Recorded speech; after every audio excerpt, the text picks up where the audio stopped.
بسم اللہ الرحمن الرحیم رب اشرح لی صدری ویسر لی امری۔ کل کے لیکچر میں بچوں میں نے آپ کو بتایا تھا کہ انتخابات کے حوالے سے حکومت کی طرف سے جو اعلانات کیے اور کانگریس اور مسلم لیگ کا منشور کیا تھا ان انتخابات کے لیے۔ جہاں تک انتخابی مہم کا تعلق ہے، آج ہم اس کا جائزہ اور اس کے نتائج کا جائزہ لیں گے اور اس کے ساتھ کابینہ مشن پلان کا بھی تجزیہ کریں گے۔ انتخابی مہم کا جہاں تک تعلق ہے تو تمام جماعتوں نے زبردست مہم چلائی۔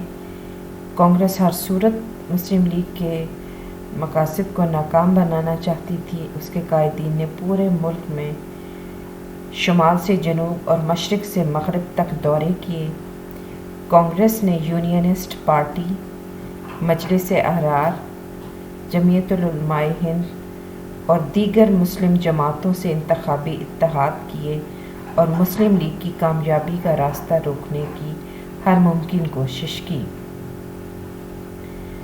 دوسری جانب انتخابات چونکہ مسلمانوں کے لیے موت و حیات کا معاملہ تھا، اس لیے مسلم لیگ کے لیڈروں نے بھی ملک گیر دورے کیے۔ قائد نے اپنی صحت کی خرابی کے باوجود طوفانی دورے کر کے مسلمانوں کو وقت کی ضرورت اور ان کی منزل سے آگاہ کیا۔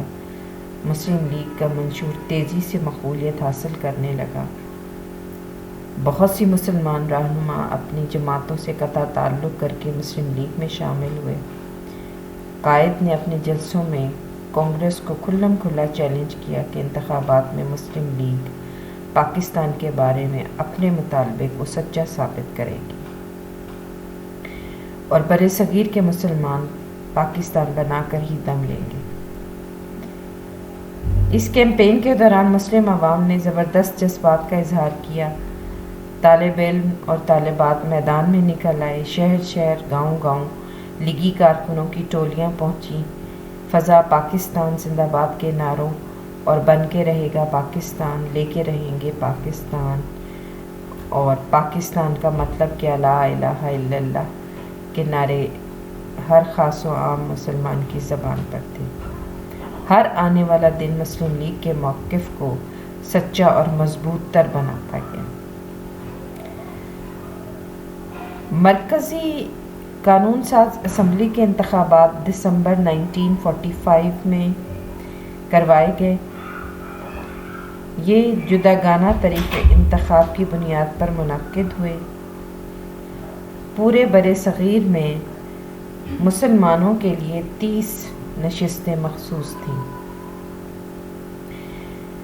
مسلم لیگ نے ہر نشست پر اپنے نمائندے کھڑے کیے۔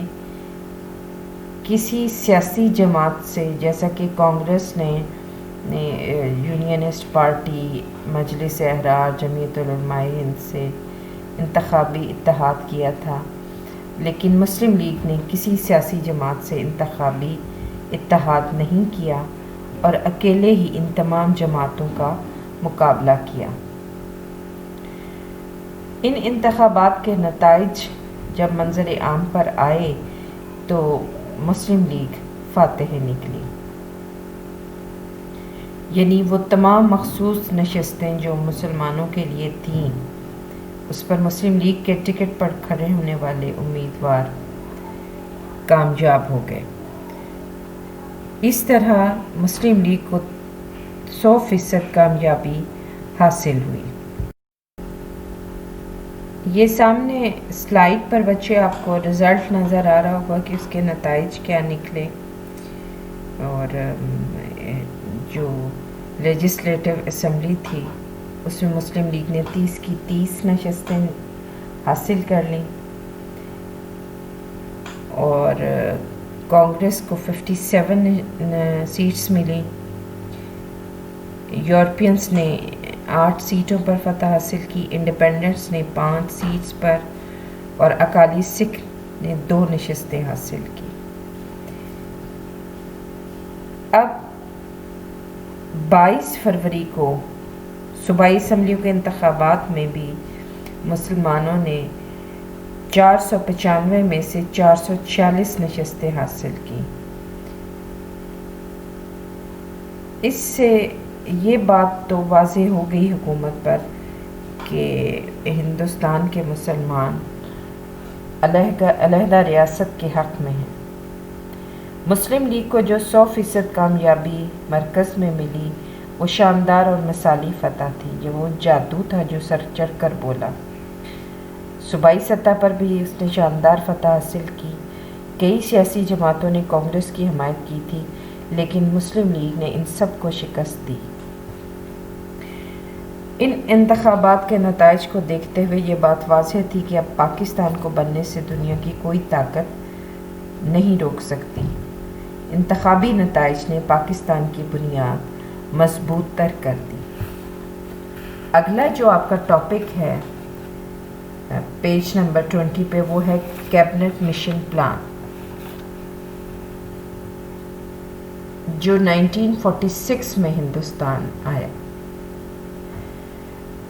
عام انتخابات ہندوستان میں مکمل ہوئے۔ برطانیہ میں لیبر پارٹی برسر اقتدار آ گئی۔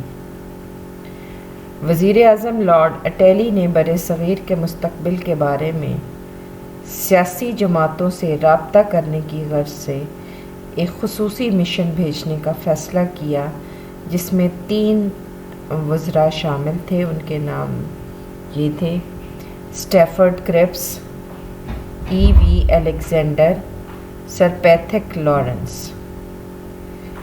مشن کے ارکان نے بر صغیر میں آ کر مختلف سیاسی رہنماؤں سے مذاکرات کیے، گورنروں اور صوبوں کے وزرائے اعلیٰ سے تبادلہ خیال کیا، گورنر جنرل کی آراء بھی حاصل کی۔ مذاکرات میں دونوں بڑی جماعتوں کے موقف بالکل واضح تھے۔ مسلم لیگ نے تقسیم اور تخلیق پاکستان کو مسائل کا واحد حل قرار دیا، جبکہ کانگریس نے واحد قوم کی بنیاد پر جنوبی ایشیا میں کسی بھی طرح کی تقسیم کی شدید مخالفت کی، 2 قومی نظریے کو مسترد کیا اور پاکستان کے تصور کو جھٹلایا۔ یہ جو مذاکرات تھے، ان میں ایک طرح سے ٹینشن تھی، تناؤ کی کیفیت رہی، کیونکہ مشن کو ہندوستان بھیجتے وقت وزیر اعظم برطانیہ نے پارلیمنٹ میں بیان دیا کہ کسی اقلیت کو ویٹو پاور استعمال کرنے کی اجازت نہیں دی جائے گی اور نہ ملکی ترقی کی راہ کو بند کرنے دیا جائے گا۔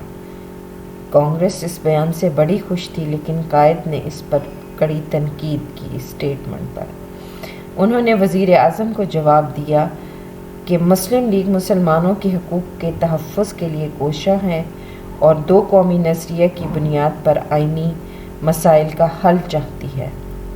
قائد نے مشن سے بات چیت کے دوران کہا کہ بر صغیر ایک ملک نہیں اور نہ ہی یہ ایک قوم کا وطن ہے۔ مسلمان ایک جداگانہ تشخص اور پہچان رکھنے والی قوم ہے اور اس قوم کو اپنے مستقبل کا تعین کرنے کا پورا حق حاصل ہے۔ کابینہ مشن نے مذاکرات کے بعد جو تجاویز پیش کی وہ کچھ یوں تھی۔ اس میں سب سے پہلی بات جو انہوں نے کی کہ بر صغیر کو ایک یونین کی شکل دی جائے گی، یعنی انڈین یونین بنائی جائے گی۔ یونین میں کئی صوبے اور متعدد ریاستیں شامل ہوں گی۔ وفاق بنایا جائے گا۔ مرکز کے پاس دفاع، امور خارجہ انڈین یونین میں مرکز کے پاس دفاع، امور خارجہ، مواصلات کے محکمے ہوں گے۔ باقی امور صوبوں کے حوالے کیے جائیں گے۔ مرکز کو ٹیکس عائد کرنے کا اختیار حاصل ہوگا۔ دوسرا اس کا پوائنٹ تھا کہ صوبوں کو 3 گروپوں میں بانٹا جائے گا۔ گروپ اے میں بامبے، مدراس، یو پی، اڑیسہ، سی پی، بہار۔ گروپ بی میں پنجاب، سرحد اور سندھ، اور گروپ سی میں بنگال اور آسام، یعنی 3 گروپ بنا دیے گئے، اے، بی اور سی۔ اس میں آپ اگر دیکھیں تقسیم جس طرح سے کی گئی، اس میں تھوڑا سا یہ اس ڈیفینیشن کا خیال رکھا گیا ہے کہ مسلم اکثریت والے اور ہندو اکثریت والے صوبے۔ اب یہ ایک نئی نوعیت کا وفاق ہوگا جس میں مرکزی تنظیم، صوبائی تنظیم اور گروپ تنظیم بنائی جائے گی۔ مرکز اور صوبوں کو اختیارات تو کابینہ مشن تجاویز میں واضح کر دیے گئے تھے، لیکن صوبوں کی تنظیم اور ہر صوبے کی تنظیم کے درمیان اختیارات اور امور کی تقسیم کے بارے میں کہا گیا کہ ان کا فیصلہ صوبے کی تنظیم اور گروپ کی تنظیم خود کریں گے۔ صوبے اور ریاستیں مرکزی قانون ساز اسمبلی اور کابینہ میں نشستیں حاصل کریں گے۔ اس کا دار و مدار ان کی آبادی پر ہوگا۔ آبادی کے تناسب کو پیش نظر رکھتے ہوئے ہر صوبہ کو نمائندگی دی جائے گی۔ آئین ساز اسمبلی کے بارے میں جو بتایا گیا وہ یہ تھا کہ صوبائی اسمبلیوں کے ارکان مرکزی آئین ساز اسمبلی کا چناؤ کریں گے۔ مرکزی آئین ساز اسمبلی پورے بر صغیر کے لیے آئین تشکیل دے گی۔ آئین بن جائے گا تو تینوں صوبائی گروپ یعنی اے، بی اور سی اپنے اپنے آئین بنائیں گے۔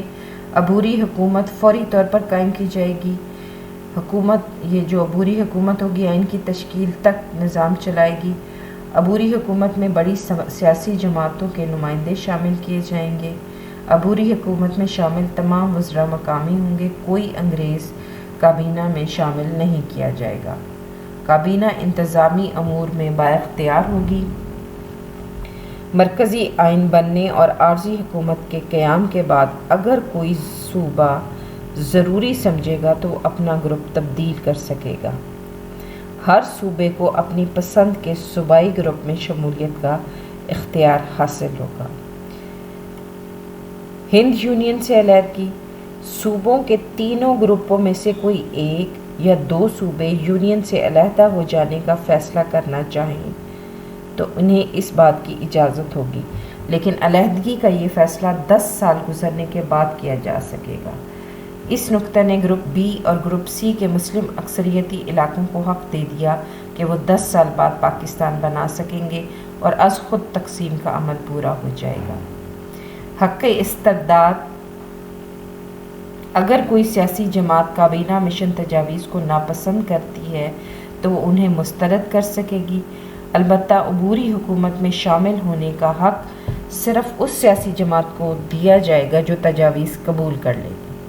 یہ نکتہ کانگریس کو خوش کرنے کے لیے مشن نے اپنی تجاویز میں شامل کیا تھا۔ ان کا خیال تھا کہ مسلم لیگ کا مطالبہ پاکستان نہیں مانا جا رہا، اس لیے وہ تجاویز کو رد کر دے گی اور یوں کانگریس پلان کی منظوری دے کر بلا شرکت غیر مرکزی عبوری حکومت پر قابض ہو جائے گی۔ اب کیا رد عمل کیا ہوا سیاسی جماعتوں کا، بڑی سیاسی جماعتوں کا؟ انڈین نیشنل کانگریس جو تھی، کانگریسی حلقوں نے فوری طور پر کابینہ مشن پلان کو پسند کیا۔ کانگریسی سیاستدانوں اور اخبارات نے خوشی کا اظہار کیا۔ کانگریس کے عام ارکان گلیوں بازاروں میں خوشیاں منا رہے تھے، ایک دوسرے کو مبارکباد دے رہے تھے اور کابینہ مشن پلان کو مسلم لیگ کی شکست کا نام دے رہے تھے۔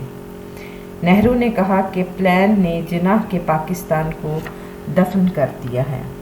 آبزرور نے لکھا کانگریس کو پلان منظور کر لینا چاہیے کیونکہ یہ مسلمانوں کے خواب کو بکھیر چکا ہے۔ ادھر جہاں تک مسلم لیگ کا تعلق ہے، ان کے کارکن مایوس تھے، وہ کابینہ مشن پلان کو پاکستان مخالفوں کی فتح سمجھ رہے تھے۔ ان کا خیال تھا کہ پلان میں پاکستان کا ذکر نہیں آیا اور مسلم لیگ کا مطالبہ مسترد کر دیا گیا ہے۔ قائد نے کہا مجھے افسوس ہے کہ مشن کے پلان میں مسلمانوں کے مطالبے کو نظر انداز کر دیا گیا ہے۔ ہم پورے وثوق سے کہتے ہیں کہ بر صغیر کے مسائل کا حل 2 آزاد ریاستوں کے قیام میں مضمر ہے۔ ڈیلی ٹیلی گراف نے لکھا مسلمانوں سے زیادتی کی گئی، حالانکہ انتخابی نتائج نے صورتحال کو واضح کر دیا تھا۔ کابینہ مشن گاندھی نے اپنے اخباری بیان میں کہا کہ پلان کے تحت جو نظام قائم ہوا ہے اس میں ناپسندیدہ حصوں کو جب بھی مقننہ چاہے گی بدل سکے گی۔ مقصد یہ کہ مقننہ کی حاکمیت کے تصور کا بہانہ بنا کر ہندو اکثریت مقننہ میں اپنی پسند کے فیصلے کرا سکتی تھی۔ اس بیان نے گاندھی جی کے مسلمان قوم کو اور مایوس کیا۔ اگر ہم اس کا پورے پلان کا جائزہ لیں تو فوری طور پر کانگریس مطمئن اور لیگ مایوس تھی۔